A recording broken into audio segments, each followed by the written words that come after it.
اور جو مواریث انبیاء اور جو علوم انبیاء ان سب کو آپ کے سپرد فرمایا تھا. اس طریقے سے آپ لوگوں کے امام. اور ایک امام کی خصوصیت ہوتی ہے کہ وہ لوگوں کے تمام سوال کا جواب دے, دنیا کی تمام زبانوں کو سمجھے, اور اگر سوال کرنے والا نہیں سوال کرتا ہے تو اس کے سوال کو خود بیان کرے. جواب تو دینا ہی ہے, اور اگر قوت الہی ہوتی ہے, یعنی یہ قوت الہی ہوتی ہے, یہ امام کی پہچان بھی ہے. اگر کوئی امام کو پہچاننا چاہتا ہے کہ یہ اللہ کی طرف سے ہے تو اس کی خصوصیت یہی ہے کہ وہ سارے سوالوں کا جواب دے. پوچھنے والا اگر خاموش رہے تو یہ امام خود بتائے کہ تم کیا پوچھنا چاہتے ہو. یہ چیز ہے. یہی صورتحال امام زین العابدین علیہ السلام کے زمانے میں جب آپ کربلا سے واپس آئے تو یہ ایک بات جو ہے جناب محمد حنفیہ اور امام زین العابدین علیہ السلام کے درمیان ہوئی کہ میں اپنے بابا کے بعد جو ہے وہ امام ہوں اور خلیفہ ہوں, یعنی امام حسین علیہ السلام کے بعد, لہٰذا مجھے جو ہے وہ ہونا چاہیے امام. تو امام زین العابدین علیہ السلام نے قرآن کریم کی ایک آیت کی تلاوت فرمائی اور آپ نے اس کا حوالہ دیا کہ اولو الارحام جو آپس میں رشتہ دار ہوتے ہیں وہ ایک دوسرے سے افضل ہیں. یہ قرآن کریم کی تلاوت تھی, اور اس طریقے سے فرمایا کہ یہ آیت ہمارے بارے میں نازل ہوئی ہے, لیکن انہوں نے تسلیم نہیں کیا. پھر آپ نے فرمایا کہ چلیے حجر اسود کے پاس چلتے ہیں, خانہ کعبہ, وہ جو ہمارے بارے میں فیصلہ کرے گا ثالث اس کو بناتے ہیں, جو فیصلہ کرے گا مان لیتے ہیں. وہ پتھر ہے, پتھر حجر اسود خانہ کعبہ میں جو آج بھی لوگ جا کر کے اس پر جو وہ طواف کرتے ہیں, وہاں سے شروع کرتے ہیں اور اس کا بوسہ لیتے ہیں, اور یہ عہد اور میثاق لوگوں کا لیے ہوئے اپنے اندر. تو محمد حنفیہ نے کہا کہ وہ کیسے جو ہے وہ گفتگو کرے گا, کیسے بولے گا اس کے اندر. تو امام نے فرمایا کہ پروردگار عالم ہمارے فیصلے کی خاطر اسے گویا بنا دے گا, اسے بولنے والا بنا دے گا, گواہی دے گا, گواہی دے گا اس کو. تو کہا اچھی بات ہے, چلیے وہاں پر. وہ گئے, اور جانے کے بعد امام علیہ السلام, لوگ بھی گئے تھے, لوگ بھی, ظاہر سی بات ہے وہاں پر فیصلہ, اتنا بڑا فیصلہ ہونے والا بن گیا تھا. امام یعنی تھے کچھ لوگ تھے کہ جو محمد حنفیہ کو اپنا امام مان رہے تھے, اور کسانیہ فرقہ ایک ہے کہ جو اسی کی طرف جو ہے وہ منسوب, مگر اب اس کا وجود نہیں ہے, کچھ لوگ پائے جا رہے تھے. تو امام علیہ السلام آئے وہاں پر, اور آنے کے بعد جو ہے ایک مرتبہ آپ نے فرمایا کہ چچا آپ جو ہے وہ آگے بڑھیے اور اس سے کلام کیجئے. تو جناب محمد حنفیہ آگے بڑھے اور گفتگو کی اس سے. تو حجر اسود سے کوئی گفتگو نہیں ہے, کوئی آواز نہیں ہے, کوئی حرکت نہیں ہے, کوئی جواب نہیں ملا. اس کے بعد آپ آگے بڑھے, اور آپ آگے بڑھنے کے بعد ایک مرتبہ جو ہے وہ خداوند عالم کی بارگاہ میں عرض کہ پروردگار میں تیری بارگاہ میں جو ہے وہ اس فیصلے کے لیے آیا ہوں, اور میرے خاطر اور میرے فیصلے کی خاطر اس کو گویا بنا دے. اور اس کے بعد حجر اسود کی طرف بھی مخاطب ہوئے آپ کو, اور اس سے عرض کیا کہ خداوند عالم نے جو عہد و میثاق تیرے حوالے کیا ہے لوگوں کے بارے میں, کس نے ادا کیا کس نے نہیں ادا کیا ہے, اس کے بارے میں گواہی دے اور بتا کہ میں کون ہوں, اور اس کے بارے میں فیصلہ. تو روایت کہتی ہے کہ تھوڑی دیر کے بعد اسی وقت جو کیا دیکھا کہ اس کے اندر حرکت پیدا ہوئی, اور حجر اسود جو وہاں پر اپنی جگہ پہ رکھا ہوا تھا وہ حجر اسود تھرانے لگا, کانپنے لگا, اور کانپنے لگا جب تو قریب تھا کہ وہاں سے اٹھ جائے اپنی جگہ سے. اور اس کے بعد جو آواز آئی کہ اے محمد حنفیہ, منصب امامت علی ابن الحسین کا حق ہے اور تم اسے دے دو. یعنی اس کا مطلب ہے کہ آپ اس کے حقدار نہیں ہیں, اور اس کے حقدار علی ابن الحسین ہیں. جیسے یہ آواز سنی اور سب نے سنا, ویسے ہی محمد حنفیہ نے تسلیم کر لیا اپنے آپ کو, اور کہا بے شک یہ آپ کا حق ہے, کوئی بغاوت نہیں. یعنی میں اس سلسلے میں ایک بات عرض کروں, شاید ممکن اور بہت ممکن ہے یہ, اور یقیناً یہی بات ہے حقیقت میں, کہ امام زین العابدین علیہ السلام کو جناب محمد حنفیہ اپنا امام مانتے تھے, مگر کچھ لوگ بہک گئے تھے, وہ اپنی جگہ سے جو وہ کہہ لیے اپنے راستے سے بھٹک گئے تھے. ان لوگوں کو راہ راست پر لانے کے لیے آپ نے خود یہ کام کیا تھا عمدن. اچھا، محمد حنفیہ ایکسیپٹ کرتے تھے کہ امام بے شک یعنی یہ دکھانے کے لیے لوگوں کو کہ دیکھو میں اس سلسلے میں گفتگو کر رہا ہوں مگر یہ حجر اسود فیصلہ کر رہا ہے، اب یہ تم سب کے لیے، میرے لیے بھی اور تم سب کے لیے بھی یہ گواہ ہے، دلیل ہے، لہٰذا یہ امام زین العابدین علیہ السلام وقت کے امام ہے، زمانے کے امام ہے، اور میں ان کی امامت میں زندگی بسر کر رہا ہوں. ایسی ایک واقعہ اور ملتا ہے ہمیں، واقعہ حرہ کر کے کچھ ہے، جی سو اس کے بارے میں کیا ہے؟ دیکھیے یہ واقعہ حرہ جو ہے بہت ہی درد انگیز اور بہت ہی عالم اسلام اور تاریخ اسلام میں بہت ہی سیاہ دھبہ کے عنوان سے جانا جاتا ہے. آپ اگر پڑھیں تاریخ اسلام کو، خاص طور سے معاویہ ابن ابو سفیان کے بعد یزید ملعون کی تاریخ کو، لوگوں نے لکھا ہے کہ 3 سال حکومت کی ہے یزید ملعون نے، 3 سال بادشاہ رہا. جی نہیں، کل ملا کے 3 سال تقریباً جو اس کی، کیونکہ 60 میں 60 میں جو ہے وہ حاکم شام کا انتقال ہوتا ہے، اور اس کے بعد 64 میں جو ہے وہ اس کی ہلاکت ہوتی ہے یزید کی، اور اس درمیان تقریباً جو ہے وہ 3 سال کچھ مہینہ رکھ لیجئے. تو 3 سال میں جو یزید نے بڑے کارنامے یعنی بڑے جو جرائم انجام دیے ہیں وہ تاریخ اسلام میں اس کے برابر کوئی. سب سے پہلے سال اس نے امام حسین علیہ السلام کا قتل کیا، اہل حرم کو اسیر کیا، خاندان بنی ہاشم کو کربلا کی زمین پر 3 دن کا بھوکا پیاسا شہید کیا. اور اس کے بعد دوسرا کام جو کیا وہ واقع حرہ یہ ہے کہ جب مدینے والوں کو یہ پتہ چل گیا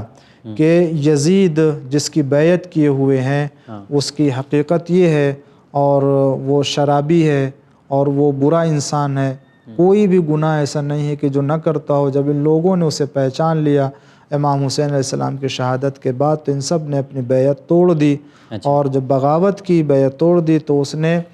بہت ایک لشکر بھیجا مدینہ، اور جس کو ہر طرح کی آزادی دے رکھی تھی. مدینہ آ کر کے کتنے کہتے ہیں کہ تقریباً 700 قاریان قرآن جس میں صحابہ بھی تھے، ان سب کا قتل عام کیا گیا. یزید کی فوج، یزید کی لشکر نے جو بھیجا تھا وہاں، ان سب کا قتل عام کیا. 3 دنوں تک مسجد پیغمبر میں گھوڑے باندھے گئے. مدینے کے سوائے محلے بنی ہاشم کے مدینے کے تمام لوگوں کو ذلیل و رسوا کیا گیا. کتنے نوجوان لڑکیوں کی آبرو لوٹی گئی، ان کو جو ہے بے عزت کیا گیا.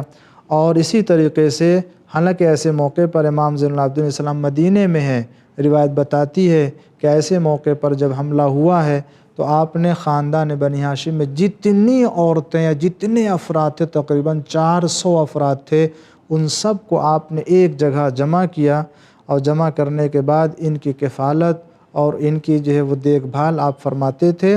اور ان کو جو ہے وہ ہر طرح سے محفوظ رکھا. اور اسی لیے کہا کہ کسی خاتون نے کہا کہ مجھے علی ابن الحسین نے اس مقام پر اس طرح سے حفاظت میں رکھا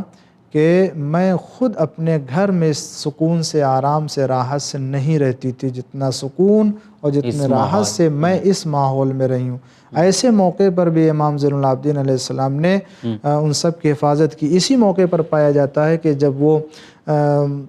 سردار لشکر کو جب بھیجا ہے حملہ کرنے کے لیے، اور اس وقت امام زین العابدین علیہ السلام کو جب اس حاکم نے بلایا اپنے پاس،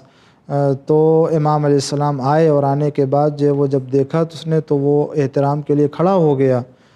تو جب امام علیہ السلام چلے گئے تو پوچھا کہ تو اتنا ظالم جابر، اتنے لوگوں کا قتل عام کیا مدینے میں آ کر کے، اور وہ جب امام زین العابدین علیہ السلام آئے تو ان کے احترام کے لیے کہا کہ وہ جب میرے سامنے آئے تو ان کا روب اتنا طاری ہوا ہمارے اوپر کہ مجھ سے رہا نہیں گیا، اور میں احترام کے لیے کھڑا ہو گیا. تو یہ واقعہ حرہ کہ جس میں قاریان قرآن، صحابہ پیغمبر جتنے مسلمان تھے ان سب کا قتل عام ہوا. دوسرے سال اس نے کیا یہ دوسرے سال. تیسرے سال جو ہے اس نے خانہ کعبہ کے اوپر حملہ کیا اور غلاف کعبہ کو جلایا، بے حرمتی کی. یہ 3 ایسے تاریخ اسلام میں بڑے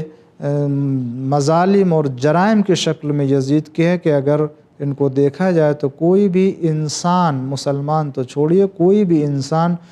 اس یزید کو مسلمان کہنے کے لیے تیار نہیں ہوگا جو اس نے یہ کام ظلم و انجام ستم دیا، ظلم و کیا ہے ستم اس کی کے جو بعد۔ جی، اس نے کہانی۔ مطلب کربلا کے بعد بھی اس نے اپنا ظلم و ستم بے جاری شک رکھا یہ تھا۔ ظلم و ستم، اور تاریخ میں مشہور ہے یہ واقعہ، ہر آج بھی جنت البقیع میں ان کے قبرستان ہے۔ جی، یہ جو لوگ شہید کیے گئے اور جو لوگ مارے گئے تھے اس میں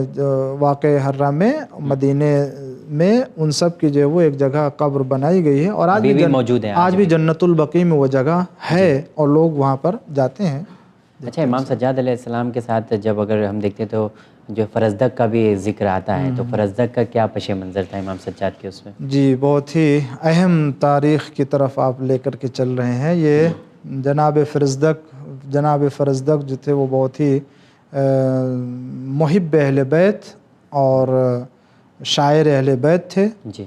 اور امام زین العابدین علیہ السلام کے زمانے میں تھے، اچھا، اور اس سے امام زین العابدین علیہ السلام آپ کے عہد میں تھے، اور یقیناً جو تھے وہ اہل بیت علیہ السلام کے اور بھی دیگر امام کو بھی یقیناً انہوں نے در کیا ہوگا۔ اور اس طرح سے اب اگر آپ دیکھیں تو امام زین العابدین علیہ السلام کے بارے میں پایا جاتا ہے کہ آپ کا دور تھا جس وقت ہشام بن عبد الملک حج کرنے کے لیے مکہ آیا ہوا تھا،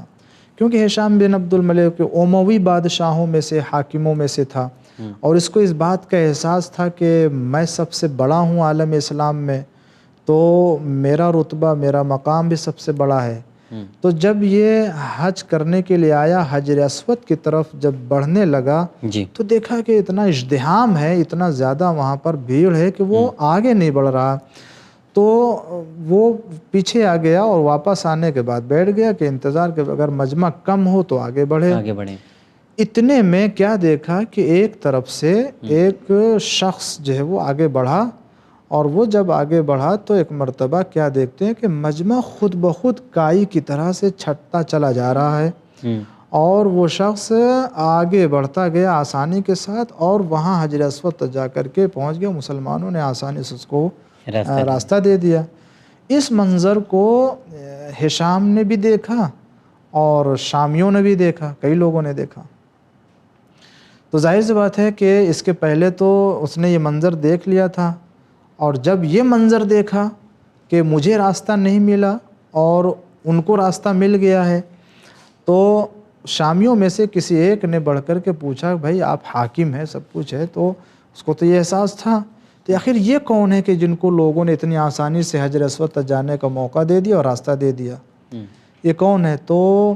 حاکم شام، یعنی یہ ہشام جانتا تھا، پہچانتا تھا، مگر چونکہ معلوم تھا کہ اگر یہ بتا دوں گا کون ہے تو پھر ان کے دلوں میں ہو سکتا ان کی محبت آ جائے، یہ سب ہم کو چھوڑ کے ادھر چلے جائیں گے۔ جی، تو اب ایسے موقع پر تاریخ تو لہجہ نہیں بتا، مگر لہجہ خود جو ہے بنانا پڑتا ہے کہ کیا جواب دیا ہوگا۔ جب اس نے پوچھا کہ یہ کون ہے کہ جن کو لوگوں نے اتنی آسانی سے حجر اسود جانے کا موقع دیا ہے، تو تاریخ کہتی ہے کہ اس نے کہا کہ مجھے نہیں معلوم یہ کون ہے۔ اسی موقع پر شاعر اہل بیت جناب فرزدق موجود تھے، انہوں نے سن لیا اس شامی کے جملے کو کہ یہ کون ہے، اور ہشام کے جواب کو بھی سن لیا تھا کہ مجھے نہیں معلوم ہے۔ تو اب جو شاعر ہو اہل بیت کا، اور وہ بھی محب اہل بیت ہو، اہل بیت کا چاہنے والا، ان کی فضیلت اور ان کے کمال کو اگر کوئی چھپانے والا، میں نہیں سمجھتا ہوں دنیا میں خاموش رہے گا ایسے موقع پر۔ تو جناب فرزدق کو بھی جو ہے وہ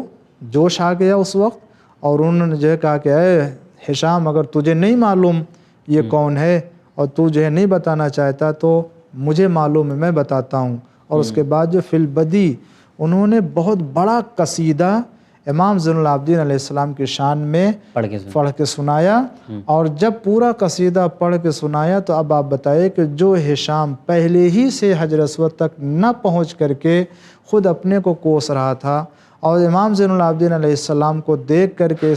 اس کے حسد کی آگ اور بھڑک گئی ہو، تیسرا یہ کہ خود جناب فرزدق نے اس کا تعارف اس طرح سے شامی کے سامنے کرا دیا ہو تو اس کی حالت کیا رہی ہوگی۔ جناب فرزدق نے جو اس وقت شعر کہا ہے، عربی میں بڑا قصیدہ ہے، مگر 2-3 شعر میں آپ کی خدمت میں اور اپنے ناظرین اکرام کی خدمت میں عرض کروں کہ جو اردو ترجمہ ہے مگر اس کو بھی شعر میں ڈھالا گیا ہے۔ جناب فرزدق کہتے ہیں جس وقت شامی نے پوچھا کہ یہ کون ہے اور ہشام نے کہا کہ مجھے نہیں معلوم، تو ان کا میں بتاتا ہوں، تو جناب فرزدق نے کہا یہ وہ ہے جانتا ہے مکہ جس کے نقش قدم، یہ وہ ہے جانتا ہے مکہ جس کے نقش قدم، خدا کا گھر بھی ہے آگاہ اور حل و حرم، یعنی اس کو حرم کے حل اور نقش قدم جتنے وہ سب پہچانتے ہیں۔ جو بہترین خلائق ہے اس کا ہے فرزند، ہے پاک و زاہد و پاکیزہ و بلند حشم، قریش دیکھتے ہیں جب اسے تو کہتے ہیں بزرگیوں پہ ہوئی اس کی انتہائے کرم، پہنچ گیا ہے یہ عزت کی اس بلندی پر جہاں پہ جا سکے اسلام کے عرب ناجم، یہ چاہتا ہے کہ لے ہاتھوں ہاتھ رکن حتیم جو چومنے حجر الاسود آئے نزد حرم۔ تو اس طریقے سے جناب فرزدق نے تعارف کرایا اور بتایا کہ یہ وہ ہے کہ جس سے سرزمین مکہ پہچانتے ہیں، جسے حل و حرم، حرم کے دروازے جانتے ہیں، جس کو سنگریزے جانتے ہیں، پہچانتے ہیں، یہ وہ ہے کہ اگر آگے بڑھیں تو خود حجر اسود چاہتا ہے کہ ان کے نقش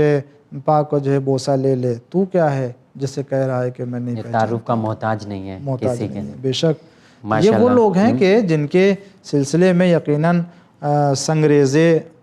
پتھر، درخت یہ سب گواہی دینے والے ہیں، تو حجر اسود تو یقیناً ان کے بارے میں۔ چلیے ماشاءاللہ، بہت خوب، آپ نے کافی اچھے طریقے سے ہمیں کافی کچھ بتایا۔ لیکن امام سجاد علیہ السلام کو امام زین العابدین بھی کہا جاتا ہے اور بہت عام ہے، ہم بچے لوگ زیادہ تر زین العابدین علیہ السلام کے نام سے جانتے ہیں۔ میں یہ جاننا چاہوں گا کہ امام کے بارے میں ایک چیز اور ملتی ہے کہ بہت عبادت کرتے تھے، جیسا آپ نے پہلے ایپیسوڈ میں بتایا، لیکن یہ ہر پیڑ کے نیچے بھی جا کر عبادت کیا کرتے تھے۔ اس دوران کیسے ممکن تھا، کتنا کرتے تھے عبادت امام زین العابدین علیہ السلام؟ صحیح ہے، بے شک اس سلسلے میں پایا جاتا ہے اور ہے بھی، حقیقت ہے۔ امام زین العابدین علیہ السلام شب و روز میں روایت بتاتی ہے کہ امام سجاد علیہ السلام شب و روز میں 1000 رکعت نماز پڑھ لیتے تھے، 1000 رکعت روز، شب و روز میں، دن و رات ملا کے امام علیہ السلام 1000 رکعت نماز پڑھتے تھے۔ اور روایت میں جو آپ نے کہا کہ ہر درخت کے پاس جو ہے وہ نماز، آپ کے پاس باغ میں 500 کھجور کے درخت تھے، 500، اور ہر درخت کے پاس 2 رکعت نماز ادا فرماتے تھے، ہر درخت کے پاس 2 رکعت نماز۔ تو آپ درخت کے پاس کیوں پڑھتے تھے؟ یعنی اس کی خصوصیت یہ ہے کہ ہم جو تصور کرتے ہیں وہ یہ کہ اگر آج دنیا کو کوئی سرمایہ ہمیں مل جاتا ہے تو ہم اسی دنیا کے سرمایہ میں اپنے کو مشغول کر دیتے ہیں اور اللہ کو بھلا دیتے ہیں، فراموش کر دیتے ہیں۔ اللہ تعالیٰ کی نعمت پر شکر کرتے ہوئے امام علیہ السلام یہ بتانا چاہتے ہیں کہ اگر خدا نے یہ نعمت دی ہے تو سب سے پہلا حق یہ ہے کہ ہم خود اس نعمت کا 2 رکعت نماز بجا لا کر کے شکرانہ ادا کریں۔ یہ بہترین طریقہ ہے امام علیہ السلام، ورنہ عبادت کے سلسلے میں تو آپ کے یہ بھی پایا جاتا ہے، آپ نے مسجد ایک بنا رکھی تھی، جب لوگ رات میں سو جاتے تھے اور نصف شب میں آدھی رات اٹھتے تھے، جاتے تھے مسجد میں، اور آپ بلند آواز سے مناجات کرتے تھے اور روتے تھے، گریہ کرتے تھے اور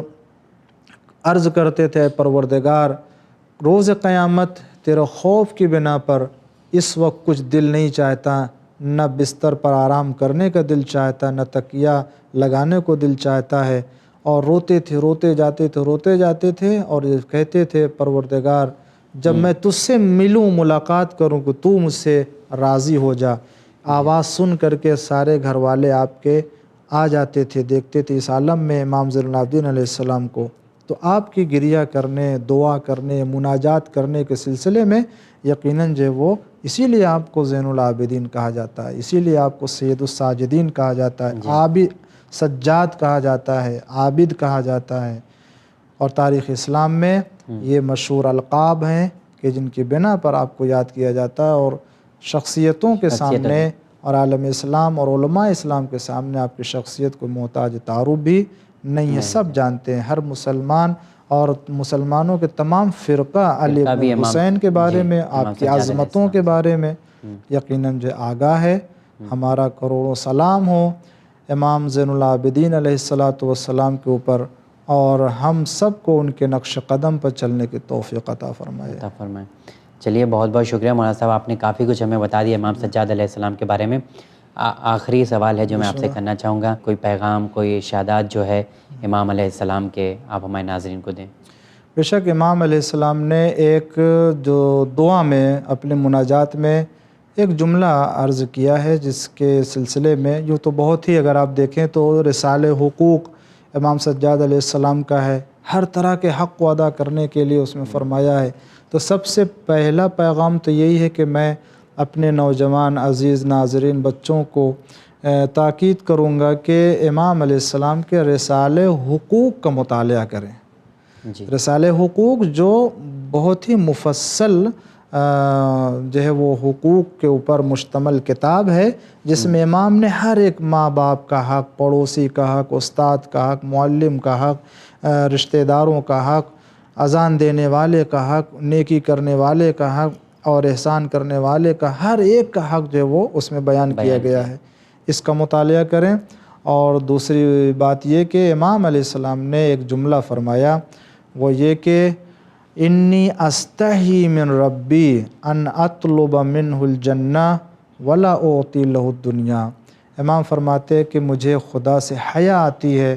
کہ میں اللہ سے جنت تو مانگوں، لیکن اللہ اگر ہم سے دنیا مانگے تو میں نہ دے سکوں۔ لہٰذا اگر ہم اللہ سے جنت مانگتے ہیں اور ہم چاہتے ہیں جنت جائیں، تو پھر ہمارا بھی فریضہ ہے کہ جو خدا مطالبہ ہم سے کر رہا ہے ہم اس کو پورا کریں۔ جی، اگر ہم اللہ سے جنت مانگ رہے ہیں تو جو اللہ ہم سے مانگ رہا ہے اسے بھی دینا ہوگا۔ اسے بھی دینا ہوگا۔ اور وہ کیا ہے؟ وہ اللہ کے حکم کی اطاعت، امام کے حکم کی پیروی اور گناہوں سے دوری اور واجبات کو ادا کرنا ہے۔ اللہ ہم سب کو توفیق عطا فرمائے واجبات کی ادائیگی اور حرام سے بچنے کی۔ چلیے بہت بہت شکریہ، اسی دعا کے ساتھ آپ نے پروگرام کا اختتام بھی کیا۔ مولانا صاحب ہم شکریہ ادا کرتے ہیں آپ کا۔ انشاءاللہ خداوند عالم ہم سب کے نیک توفیقات میں اضافہ فرمائے۔ جی ناظرین، آج ہم نے امام سجاد علیہ السلام کے بارے میں کافی کچھ جاننے کی کوشش کی اور ہم نے کافی کچھ بات بھی کیا۔ امید کرتا ہوں کہ آپ کو بہت پسند آیا ہوگا۔ انشاءاللہ کسی اور معصومین کی ولادت کے موقع پر ہم آپ کے سامنے پھر حاضر ہوں گے، بایوگرافی معصومین علیہ السلام کے ساتھ۔ جس امام کی ولادت یا شہادت ہوگی اور معصوم کی ولادت یا شہادت ہوگی، انشاءاللہ ہم پھر آپ کے سامنے حاضر ہوں گے ان کے بارے میں آپ کو بتانے کے لیے۔ دیکھتے رہیے چینل ون۔ شکریہ، خدا حافظ۔